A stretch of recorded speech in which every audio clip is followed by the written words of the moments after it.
Good evening, everyone.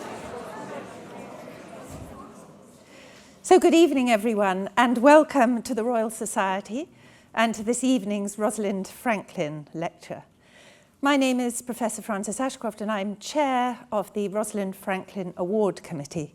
And it's my very great pleasure tonight to introduce this year's award winner, which is Professor Essi Viding. And before she begins her lecture, I'm just going to say a few words about Rosalind Franklin and the award, and about Professor Viding, and then after the lecture, I will present her with the medal and the scroll. So the Rosalind Franklin Award is named in memory of Rosalind Franklin, who made a critical contribution to our understanding of the molecular structure of DNA. And as many of you may remember, she was the brilliant X-ray crystallographer who took the famous photograph that led Watson and Crick to the discovery that DNA is a double helix. The award is supported by the Department of Business, Energy and Industrial Strategy, and it's given to someone who's made an outstanding contribution to any STEM subject, that is science, technology, engineering or mathematics. And it consists of a silver gilt award and a prize of £30,000. The prize winner is expected to spend some proportion of that money on implementing a project to raise the profile of women in science, either at their host institution or in their area of expertise. And Professor Essi Viding was awarded the 2017 Rosalind Franklin Award for her achievements in the field of experimental psychology, her ability to communicate with the public, and her very imaginative project proposal. And she very generously intends to use almost all of the money to host a science workshop for young girls from underprivileged backgrounds. And the aim is that she will provide them with training in science communication skills so they can go back home and act as science ambassadors for their peers, enthusing and informing them. So our award winner tonight is an outstanding scientist and, as we'll soon hear, an inspirational speaker. She was born and educated in Finland, and she studied psychology in the UK, and she's now Professor of Developmental Psychopathology at the University College London, where she co-directs the Developmental Risk and Resilience Unit. Her main aim is to understand how antisocial behaviour arises and persists, and she does this by charting different developmental pathways using a variety of methods. And in this way, she's begun to characterise the biological and psychological risk factors for traits such as lack of empathy, which are thought to place children at risk of becoming psychopaths or difficult behaviour. And she's shown that children with such traits are distinct from other children showing antisocial behaviour, as we'll learn tonight. And her research has been instrumental in identifying these children and has very clear implications for therapeutic strategies, for new therapies. She's also won several prizes for her work, including the British Academy Wiley Prize in Psychology, the British Psychological Society Spearman Medal, the Royal Society Wilson Merit Award, the British Academy Mid-Career Fellowship, and the Turin Young Mind and Brain Prize. And then, of course, tonight, she also receives the Rosalind Franklin Award. So, ladies and gentlemen, it's my great pleasure to introduce Professor Essi Viding, and we're very much looking forward to her lecture on why some people become psychopaths. Essi.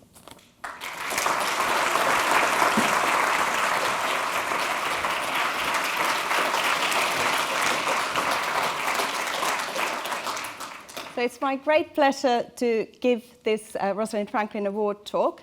It also offers you an opportunity to hear a lesser-known Nordic accent, Finnish accent, which may be at peril if the Brexit proceeds smoothly.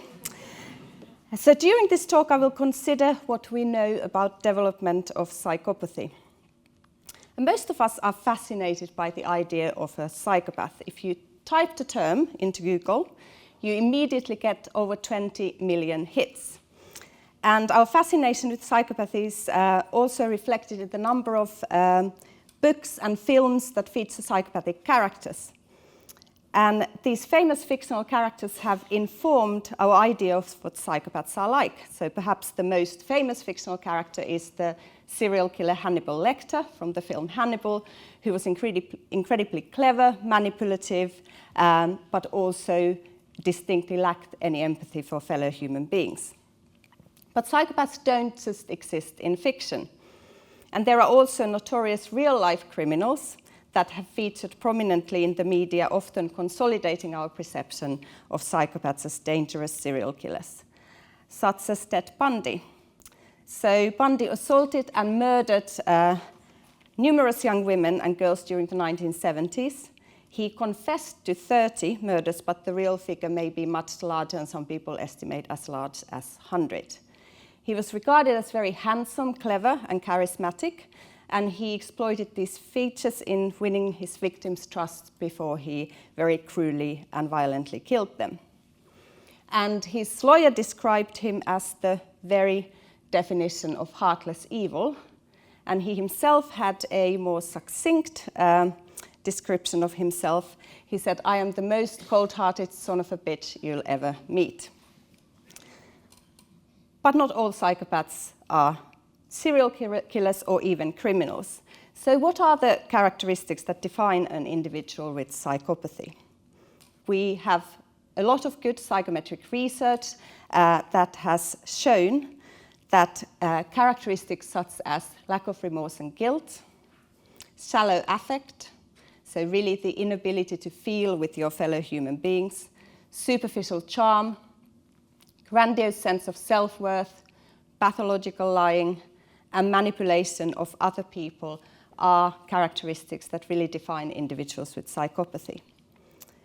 And these traits don't always occur in the context of criminal behaviour, and at the moment there's a great interest in trying to understand whether there are some people with these sorts of traits functioning in mainstream society. But individuals with psychopathic traits are typically antisocial, whether that antisociality results in criminal convictions or not. So even if they manage to avoid and escape prison, they are not nice people to be around. And Bob Hare, who's one of the most prominent researchers into psychopathy, said that these individuals can be described as interspecies predators who use charm, manipulation, intimidation, and violence to control others and satisfy their own selfish needs. As a developmental psychologist, I'm interested in how psychopathic features develop. Nobody is born a psychopath, but some children are at a higher risk than others to develop psychopathy in adulthood. And my own research and research of colleagues in the field has focused on understanding what characterizes those children who are at greater risks than their peers. And you can study this question at different levels of analysis. So you can study what kinds of behaviors characterize children who are at risk of developing psychopathy. You can examine how they see and represent the world around them. So are there social and emotional processes on which these children differ from their peers? You can also look at whether their brains react differently to emotional and social information than that of their peers. And you can also use genetically sensitive study design to try and understand the relative importance of genetic and environmental influences, as well as the precise genes or environmental risk factors that might put children at greater risk of developing psychopathy. So what are the behaviors that characterize children at risk of developing psychopathy? Children who are at risk of developing psychopathy lack empathy. They don't feel remorse or guilt for what they have done. And they are good at manipulating other people, and they have a very, very strong interest in looking after number one. And in particular, it is this lack of empathy and lack of remorse that really, really sets these children apart from other children who also display antisocial behaviour, but who are not at such a great risk of developing psychopathy. And these features have been termed callous-unemotional traits. So when we research children who are at risk of developing psychopathy, we usually characterize their antisocial behaviour, but we also measure these traits that index lack of empathy and remorse. And if you have persistent high levels of such traits, you are almost always likely to also have persistent high levels of conduct problems. And this is research that was done by my former postdoc, Natalie Fontaine. So if you have high levels of callous-unemotional traits between ages 7 and 12, you are almost invariably likely to also have persistent high levels of conduct problems. But the reverse is not true. So there are a number of children who have antisocial behaviour, but who do not have these callous-unemotional traits. Not only do these traits predispose to antisocial behaviour, but they also make the children less prosocial. And there's some very nice work by my former PhD student, Lucy Fawkes, that has demonstrated that these children have what Lucy called inverted social reward. So they don't gain pleasure out of being prosocial and nice towards others, but they do gain pleasure from being coercive and nasty towards other people. How common are children with these sorts of traits? Now, if this circle represents all the children in the UK, about 5% at any one time have high levels of antisocial behaviour, what we call conduct problems in children. And a small subset of these, about 1% of the population, also have clinically problematic levels of callous-unemotional traits. You might think, well, this is not a very big number, but these children are the most severely antisocial, most problematic, most likely to persist with their antisocial behaviour, and they regularly violate the rights of other people. So these are the children who are at greatest risk of developing psychopathy. The severity of the behavioural profile that we see in these children, as well as their concerning lack of empathy and remorse, and the fact that they are not really motivated by being prosocial and nice to other people, has got researchers interested in trying to understand how these children differ from their peers in the way in which they process social and emotional information. And some 20 years of research using a number of different paradigms has now shown that these children have difficulty in recognizing and reacting to other people's distress. So whether you measure this by emotion recognition paradigms, by paradigms where they are trying to pay attention to something and they are distracted by emotional stimuli, whether you look at their understanding of other people's body language or vocal expressions, you can see by using these different techniques that they really have difficulty in picking up, and they are not really disturbed by other people's distress. You can also take psychophysiological measurements. Typically, if we see other people looking scared, we get a strong and robust psychophysiological reaction to that. These children do not. Interestingly, they also report feeling less fear themselves. And one of the things that we are looking into at the moment is perhaps the reason that these children have difficulty empathizing with other people is that they don't so readily feel these emotions themselves. All of us find it easier to empathize with the kinds of experiences that we are familiar with, and we have less ready access to the experiences that we are not familiar with. These children are also less responsive than their peers to sanctions. So punishment doesn't work so well for them. Also in very standard reinforcement tasks, they have difficulty in learning from punishments. So overall, there is this diminished reactivity to a number of different emotional stimuli which characterizes these children. And much of the past research has indeed focused on looking at reactivity to negative stimuli. And that helps us understand why these children might lack empathy, why they might be insensitive to sanctions. But it doesn't really explain the seemingly reduced drive to please and affiliate with others. So one of the things that we are currently interested in investigating in more detail in our research group is whether these people's responsivity to positive cues that are thought to promote affiliation is also compromised in these children. And my former PhD student, Sarah Hodgell, did a nice attentional capture with these children. And what she demonstrated is that these children are less distracted by happy facial expressions than their peers.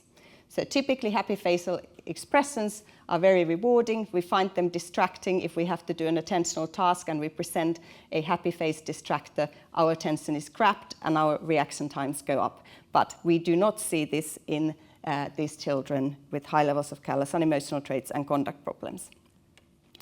A recent study led by my postdoc Liz O'Nyans and Sophie Scott's postdoc Cesar Lima also showed that these children report diminished desire to join in when they hear other people's genuine laughter. So genuine laughter is highly contagious. Most of us want to join in. These children report reduced desire to do so.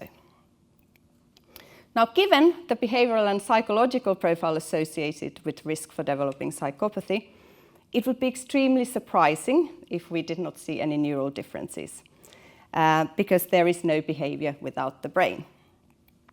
And unsurprisingly, much of the work into the neural underpinnings of developmental risk for psychopathy has focused on the areas that are known to be involved in affect processing, and also has used tasks that have probed those processes.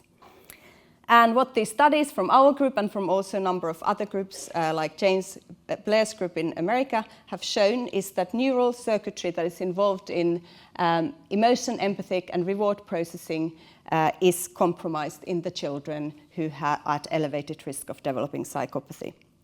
So a number of brain areas that are involved in emotion processing, empathic processing and reward processing, so altered activity patterns in these children and also some structural differences. And I'm going to illustrate this with few examples from our own work.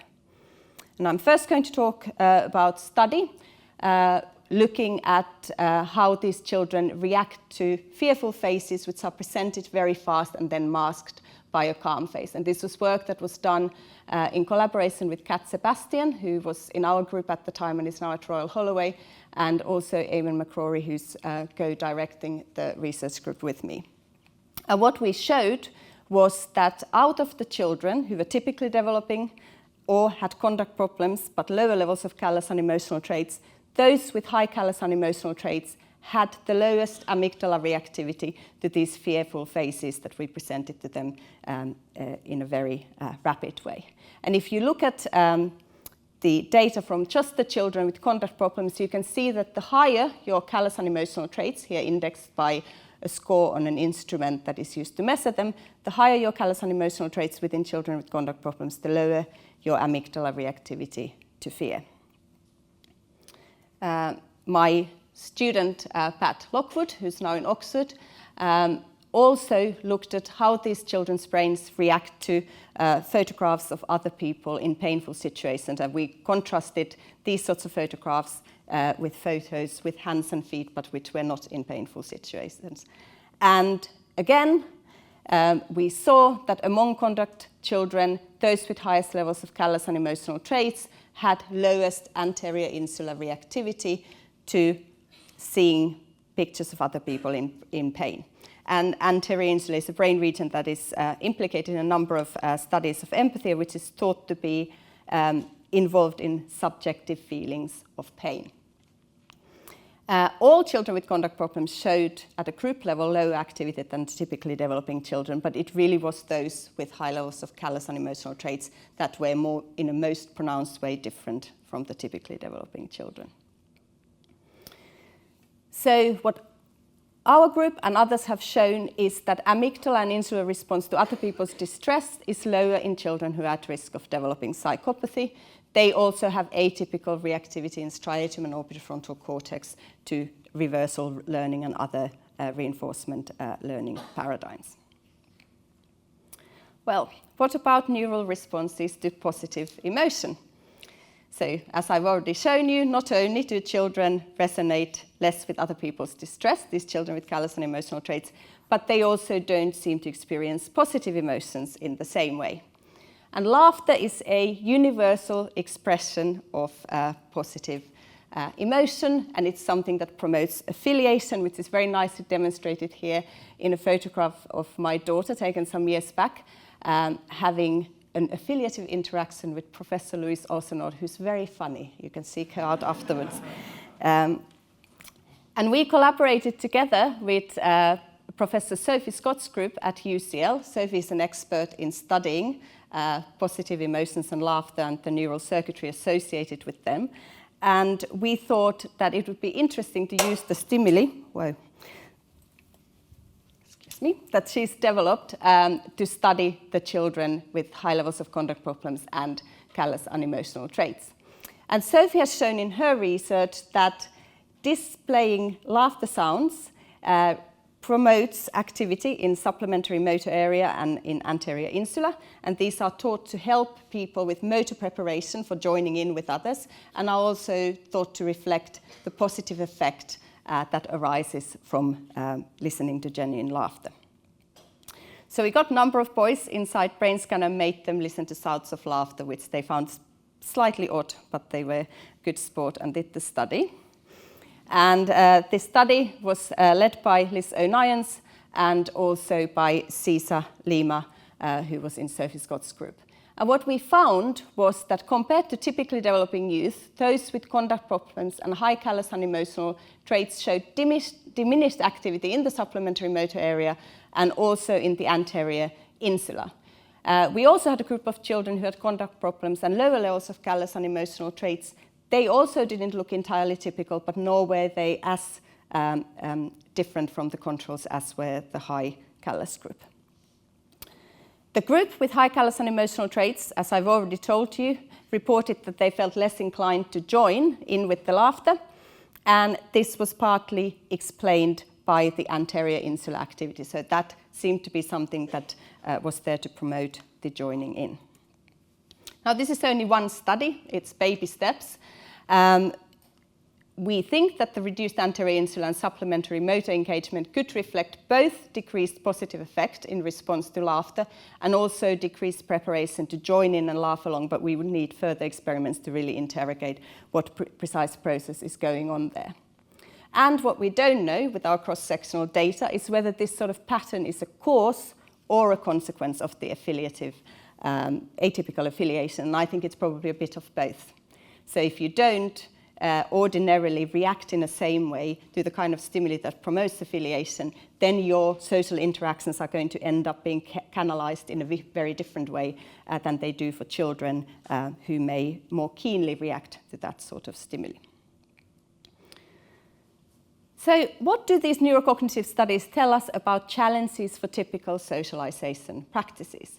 And I think they paint a picture of a child that will be a challenge for our typical socialization methods.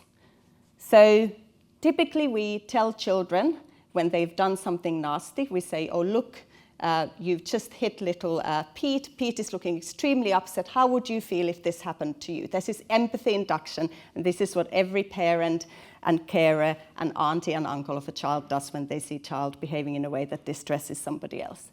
We also give children sanctions when they do something bad. So again, you take away privileges, you put somebody in a naughty step. It's not nice, the children try to avoid it.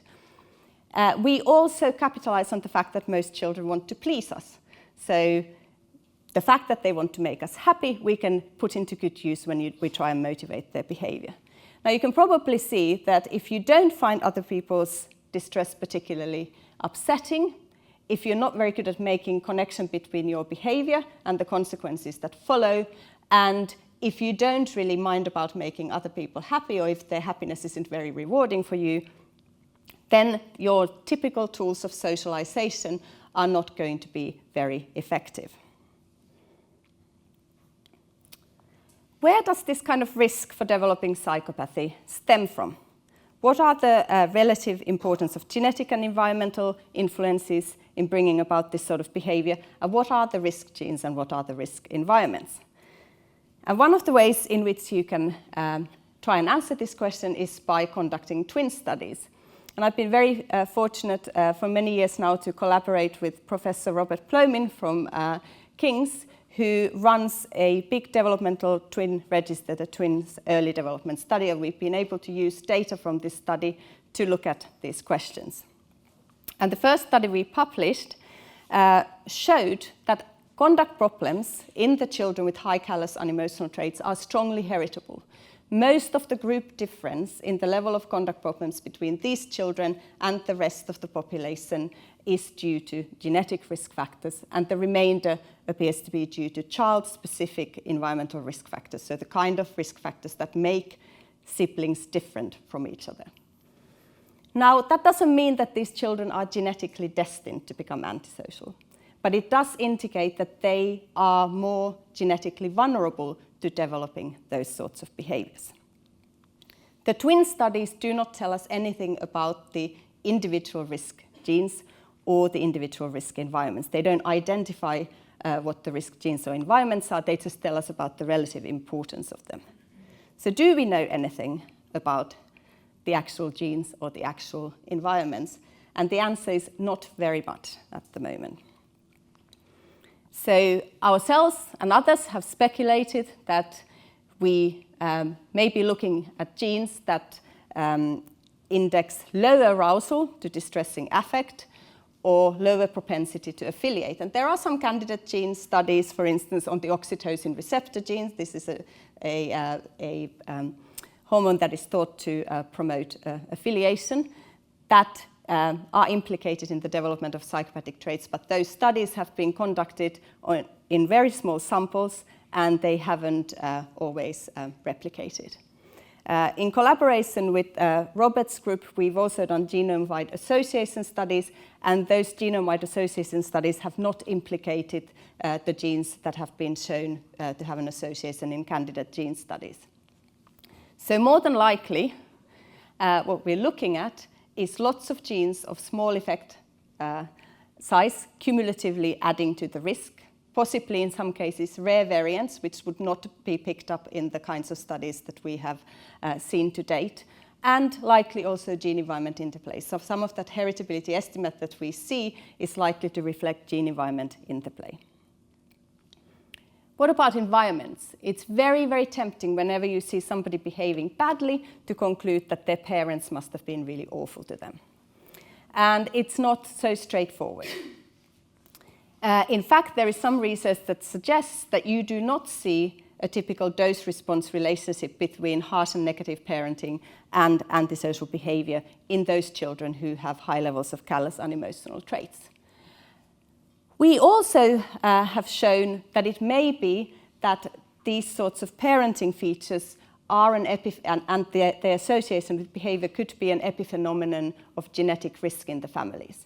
So if you think about it, parents who are at genetic risk of displaying antisocial behaviour are much more likely to have children who are at genetic risk of displaying antisocial behaviour, and they are also likely to have traits that are not optimal in terms of parenting. And therefore, when you demonstrate an association between a certain parenting practice and a child outcome, that may just reflect a family-level genetic risk rather than a causal environmental pathway from the parenting practice to the child behaviour. We also know that children who are very antisocial are very, very difficult to parent, so they evoke different reactions in their parents. So again, another way in which there may be a genetic confound in that association. But there is also some very nice genetically informative data that does show that environment definitely can make a difference.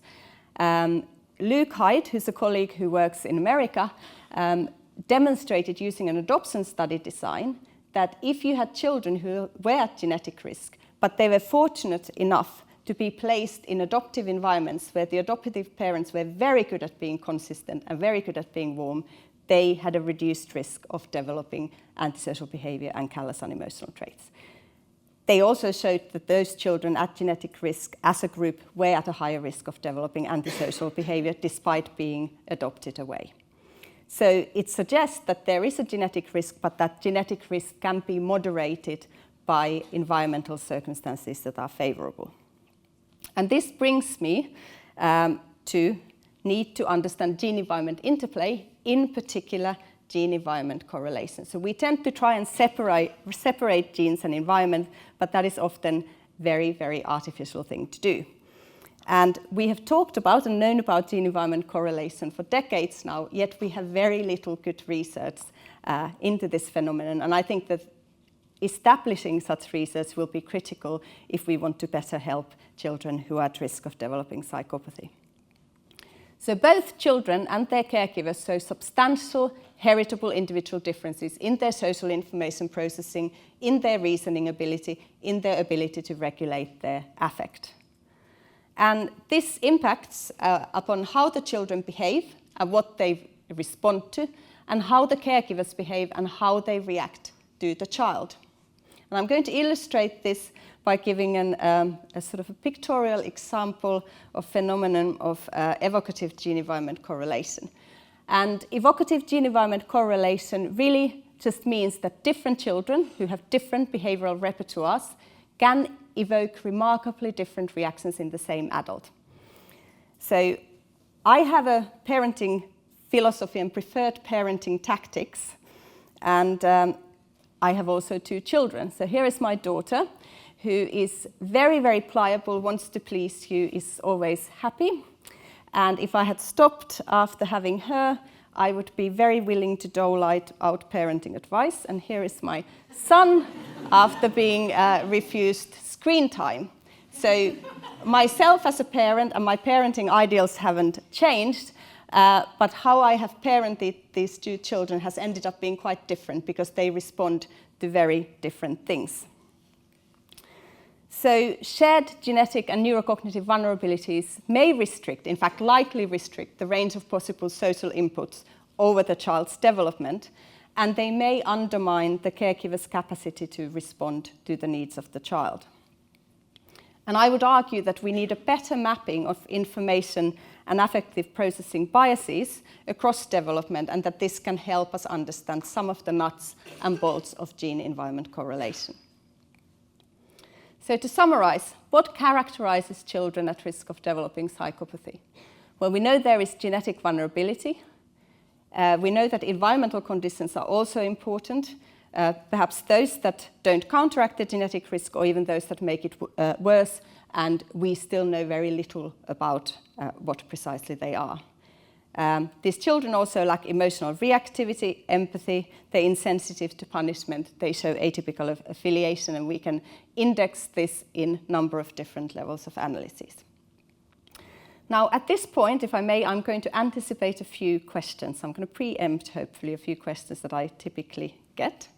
So are these children just like any other children with antisocial behaviour, but just with slightly more severe behaviour? Why don't we just talk about children with conduct problems? Why do we need to worry about the label psychopath? Well, they are not just like every other child with antisocial behaviour. So if we look at children who have antisocial behaviour in a clinical range, but who don't have the high callous-unemotional traits, at behavioural level, these children's aggression is characterized with clear environmental triggers. They're either frustrated or they're scared and they lash out. They are not committing the kind of premeditated, planned aggressive acts in order to look after number one, which we see in children who are at risk of developing psychopathy. Oh gosh. They also have typical or exaggerated behavioural and neural responses to emotional stimuli. So their pattern of responding to emotions is very different from that which we see in children at risk of developing psychopathy. And also, we have shown in twin studies that environmental influences are more important in explaining antisocial behaviour in this group. So the origins, the etiology of antisocial behaviour is different. Are these children similar to children on the autism spectrum is another question that I used to regularly get. So people say, surely both groups lack empathy. Do you just have another way of indexing autism here? And in fact, Francesca Haffey, who I did my PhD with and have collaborated with since, and I got so irritated with this question that we conducted a number of studies to really look at what's going on. And our former PhD students, Liz O'Nyans and Alice Jones, have been leading these studies. So no, these are not children on the autism spectrum. One of the characteristics of children on the autism spectrum is that they are very poor manipulators. They are not good at understanding and knowing what other people think. They lack that ability entirely, and this is not something that is characteristic of individuals who are at risk of developing psychopathy.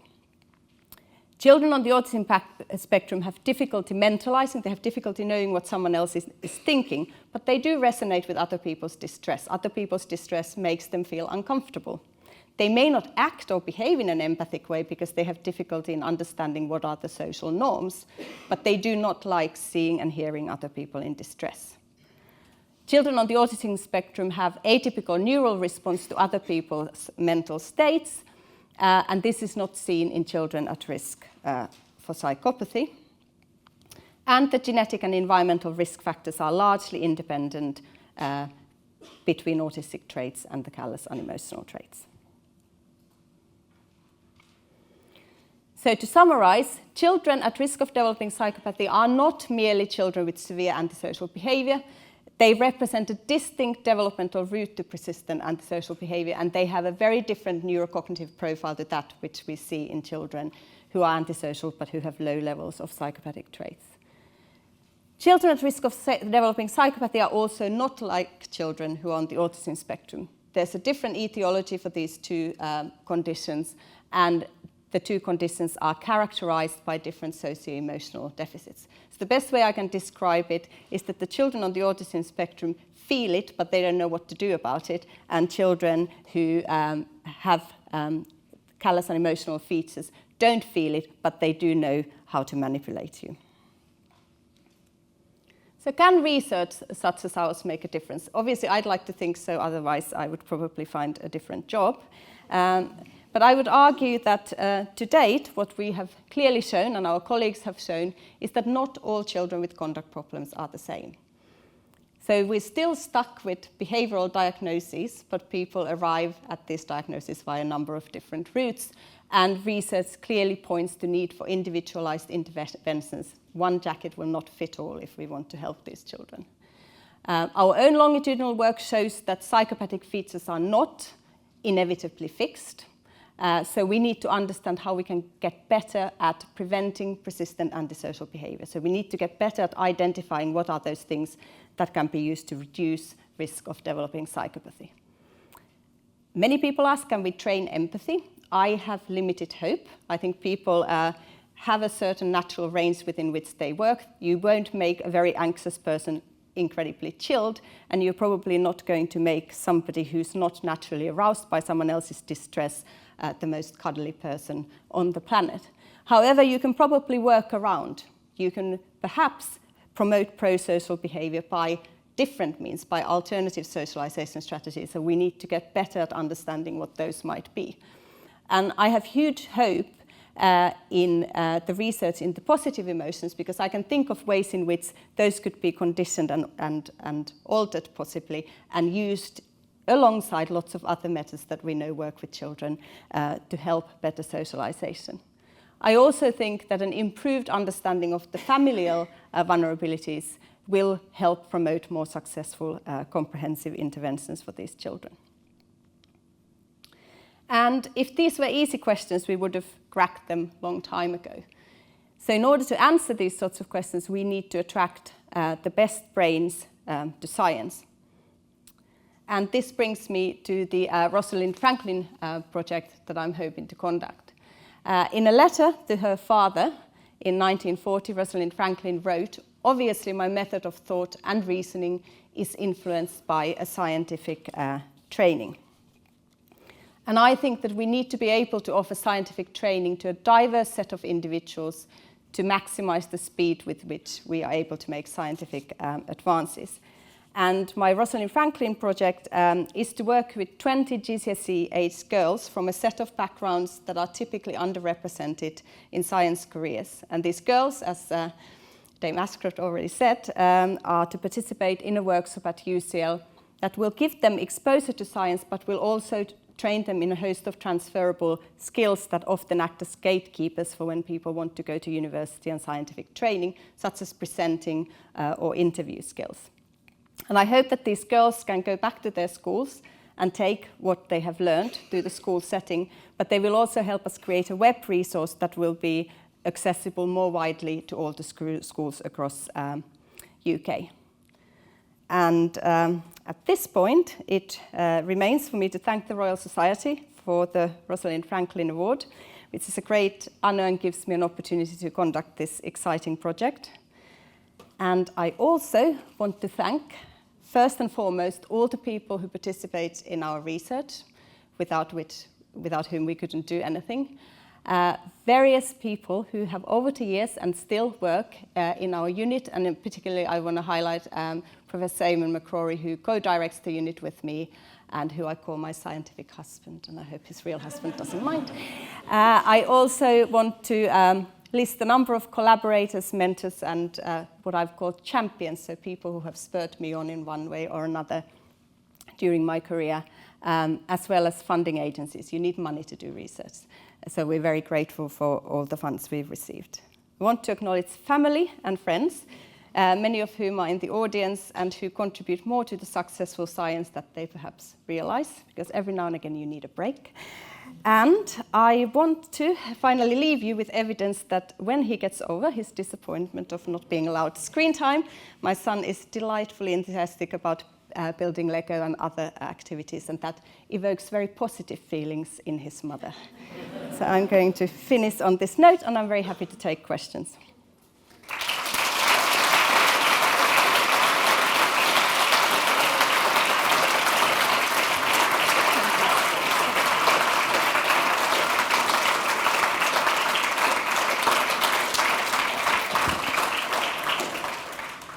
So we now have time for questions, which you've very generously said you'll take.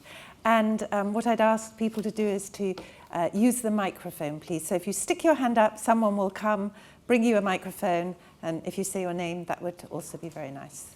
Thank you. And so there's one over there.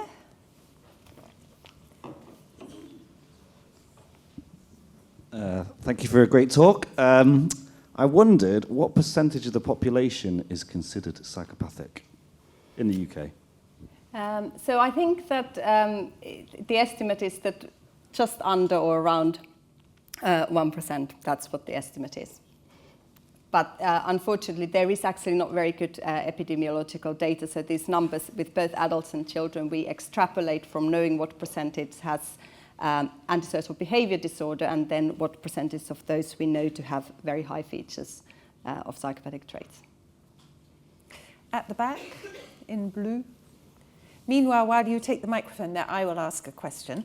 So what you showed was you showed in the brain imaging studies that these people, the ones with psychopathic tendencies, had reduced activity. So I'd like to know, are they just depressed? I mean, activity depressed? What makes them, what makes them excited? You know, what turns on their neuronal activity? So they get excited about instrumental rewards, so rewards that they prize. So that may be monetary rewards, that may be social dominance. Those are the things that excite them. And you do see patterns that correspond with that in different parts of the brain. And that's greater than in other people? In some cases, yes. Right. Okay, if you'd like to ask your question. Okay. Is it just children that show all these traits, or can it also be that they don't show any traits, but then something happens to them, like an emotional trauma or something, and then they develop psychosis or like psychopathic traits?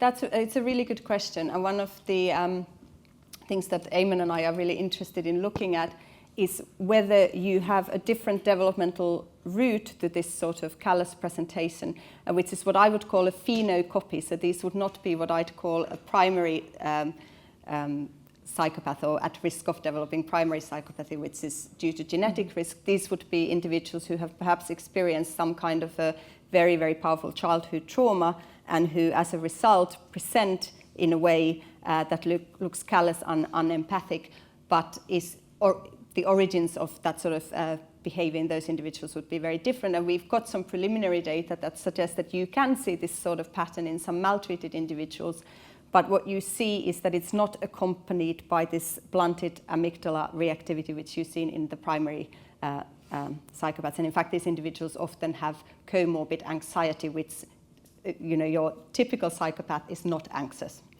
So in a sense, it just serves to show that when we look at the level of behavior, that's not enough. You can sometimes present in a certain way that looks similar, but the origin of the behavior is very different. Here at the front in blue.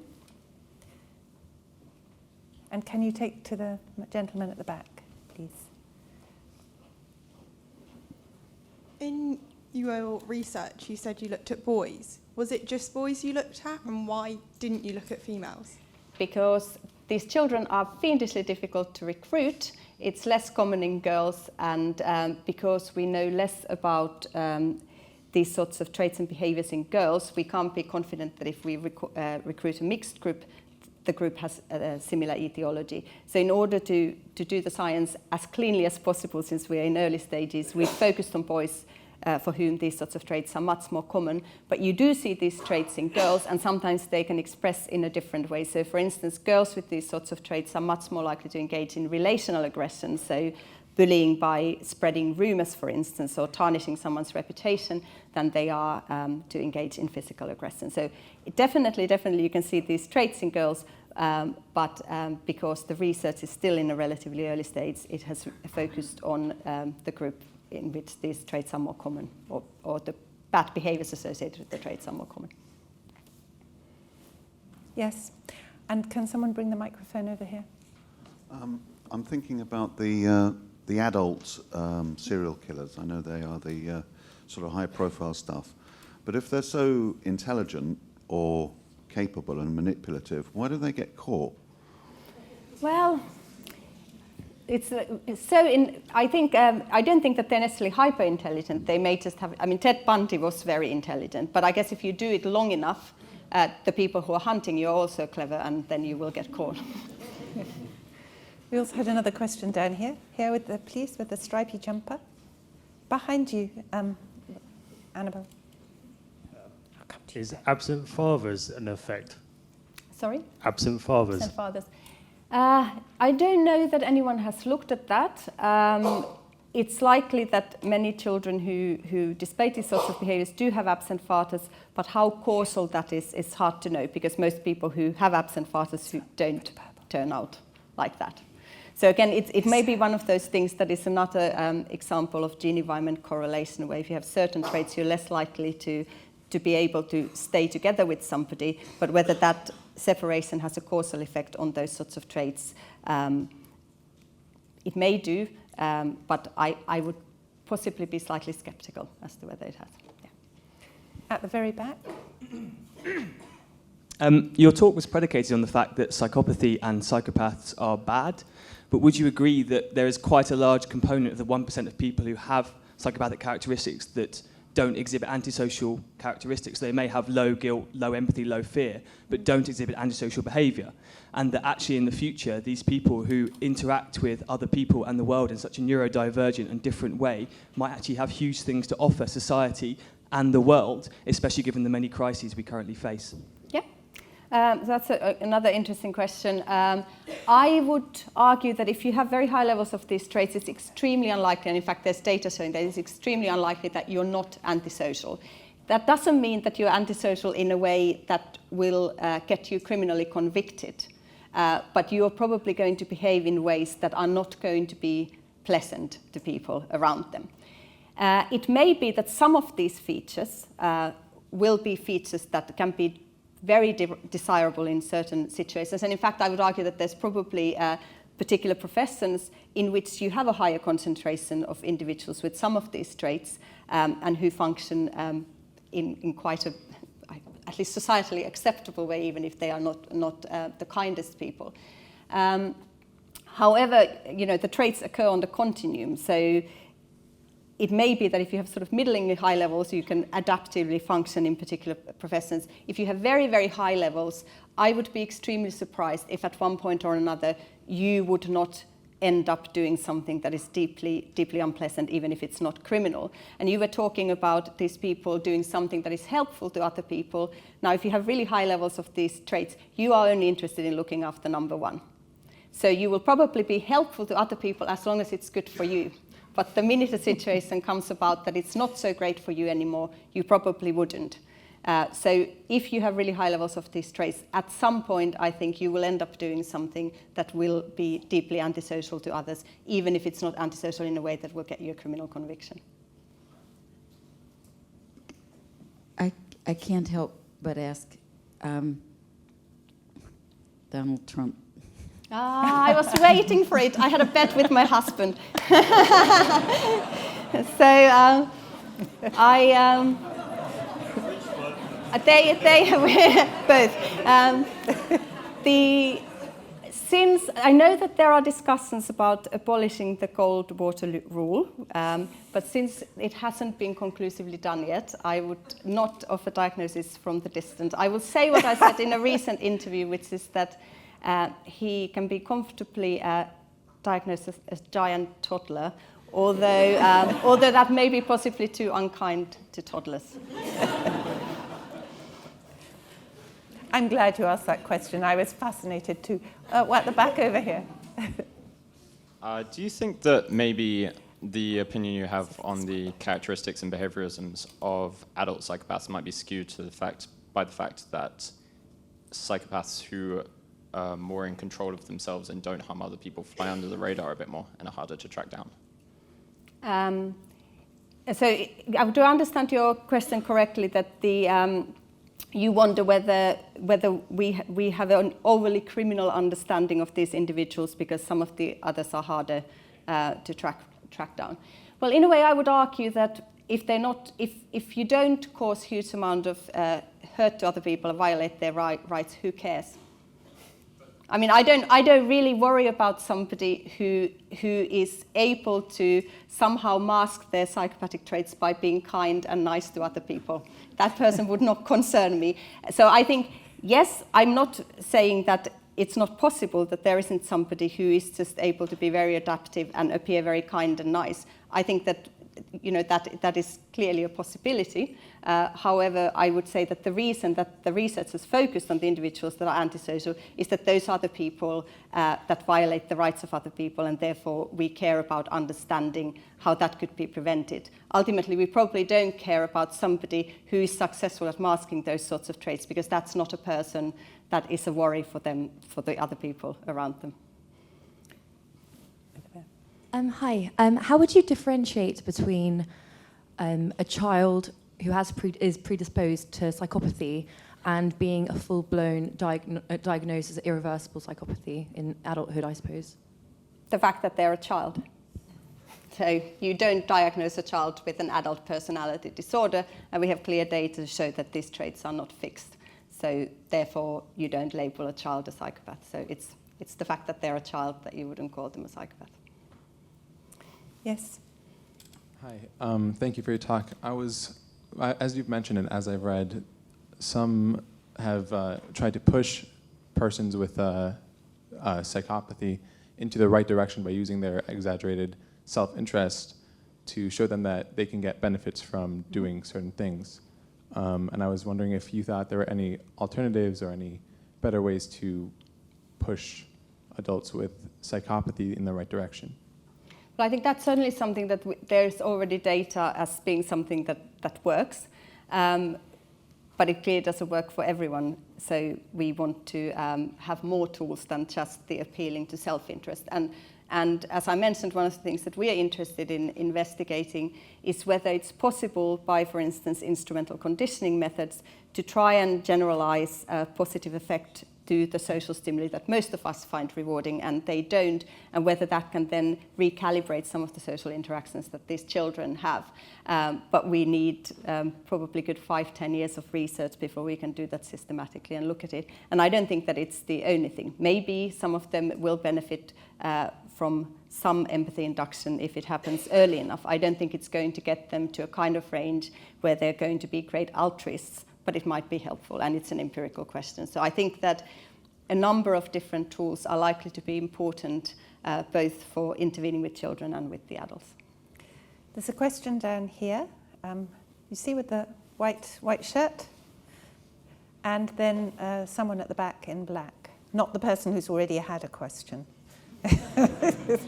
They can come and talk Can to I me have the afterwards. white? Yes, go ahead. Hello. I was going to ask, you know the percentage of people that don't turn into serial killers, right? And they just like mold into society. How do they do that? Do they just like get over it and just be like, oh yeah, like I'm a psychopath, so I'm just going to live with it?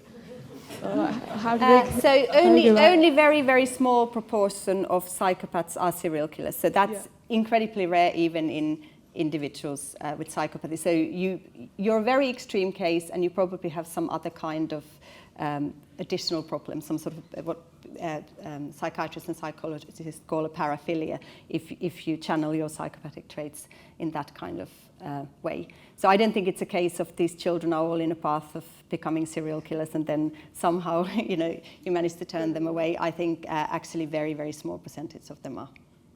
Okay. So last question, please, at the back. Hi. Sorry, you spoke about bullying, and particularly with girls and spreading rumours. Sorry, I have a bit of a difficulty hearing. Have you got the microphone? Okay, great. Sorry. Hi, sorry, you spoke about bullying, and particularly with regards to girls and probably more psychopathic traits within people who do reputational damage or that kind of thing in schools. I was just wondering what the research says about the percentage of that which is due to psychopathy, and then I guess more more environmental factors. I don't know. So we've got a bullying expert in the audience, Luis Arsenault. As far as I know, there isn't any data that directly speaks to that. Am I right, Luis?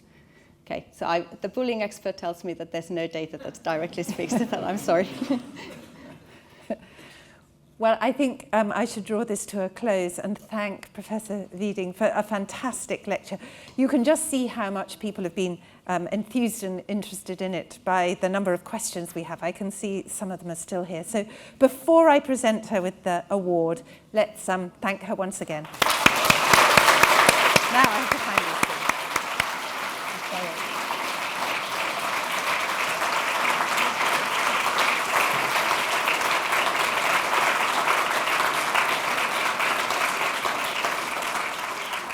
And now comes the best bit of the evening, when I present you first of all with the scroll. Congratulations very much on the Rosalind Franklin Award.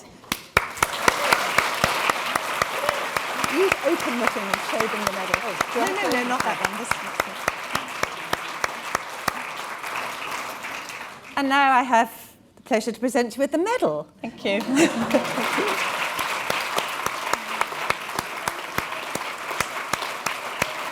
Well done. And of course, the cheque comes separately. Good. So, thank you very much again, Essi. But you may now go.